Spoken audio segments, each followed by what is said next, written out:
Hello, today I'm just making or showing how to make a cup of bulletproof coffee. If you've never tried, strange name, don't know why it's called that, but basically it's substituting for the keto diet the milk in the coffee with some of the fat. So I use coconut oil, it's just blue coconut oil. I don't know if you can get it, but that's the basis of the fat content. Now, first things first, I'm percolating it. Oh, is it plunger coffee? Yeah, so I just fill that up with water. Apparently it's supposed to run the tap for a few seconds before using it to take out any metals that might have settled in the tap.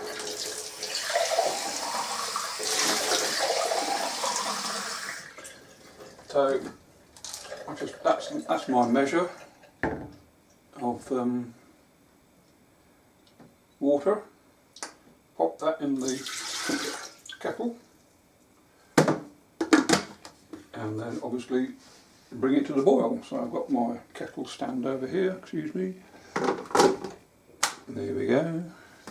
And while the water is coming to the boil, I'll just put the coffee into the thing. Right, now I'll keep the coffee in as airtight as possible. So I've actually got it in here in the original packaging, and I just found a tin little old coffee pack that I'm using. Plunger, just make sure if you go out and buy coffee you want to see the word plunger on it, otherwise you won't get out the full flavour. And I've left on the desiccator to keep it dry. So just pop that just a round teaspoon, whatever, I mean it's obviously to taste. In there. Seal that up again, seal the coffee up again, and in the mixer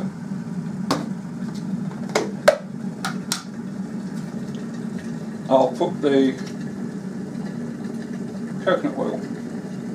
Now again, this is to taste, so if you want more fat, have more. If you want less fat, have less, obviously.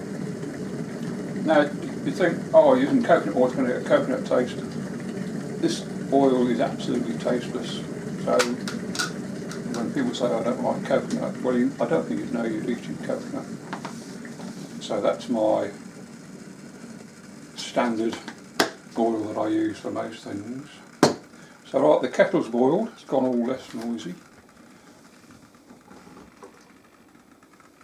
So I'll put the water into the plunger, like so.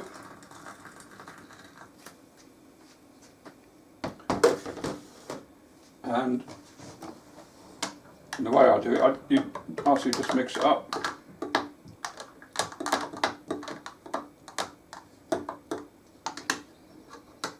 And place the plunger on top to keep the heat in. Now this is serrated up here, so when you're pouring it out, just make sure that's next to the pourer.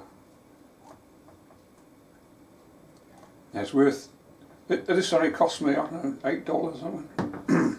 It's quite nice, heavy duty glass, so that keeps the heat in. So you just want to wait about 5 minutes to get the coffee coming through. The idea to make it is probably you cook your meal and have this made just before you eat your meal, so it'll be ready just after you're finished. So that's basically step one. I'm now going to have to wait 5 minutes for it to brew.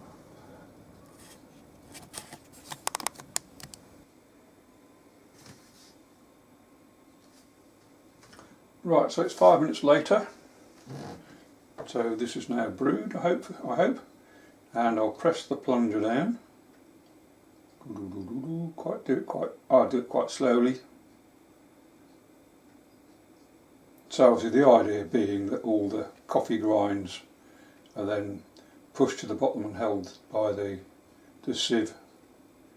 So when I pour it out, I won't be having a cup full of coffee grounds. So that's that done. So here's the mixing bowl. Now this is microwave proof, so if you've left the coffee sitting for a while, I just pop it in a microwave to pick up the heat. So I just pour that in there.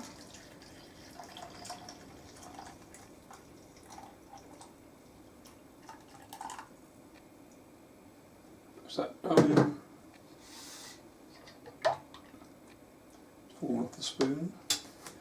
And then the next bit to do is the mixing. So I've got the mixer. Make sure it's got the right blade in. So this is just a flat, a slightly off, I suppose, off horizontal blade. So I'll just switch the power on and ready to go. Here we go. So the fat's going to float to the top, so I have the mixer near the top and then just move it down.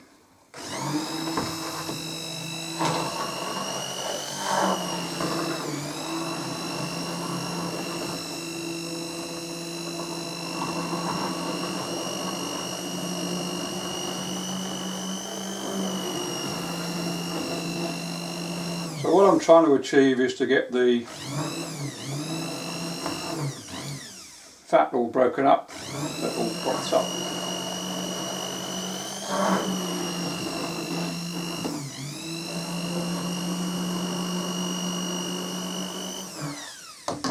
So that literally takes, what, 15-30 seconds or something.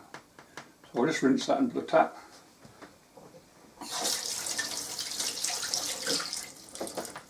Switch it off, return it to its position above the stove, so that's ready to go next time.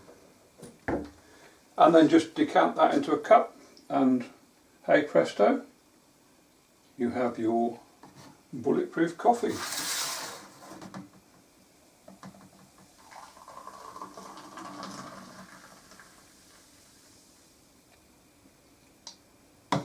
Cheers.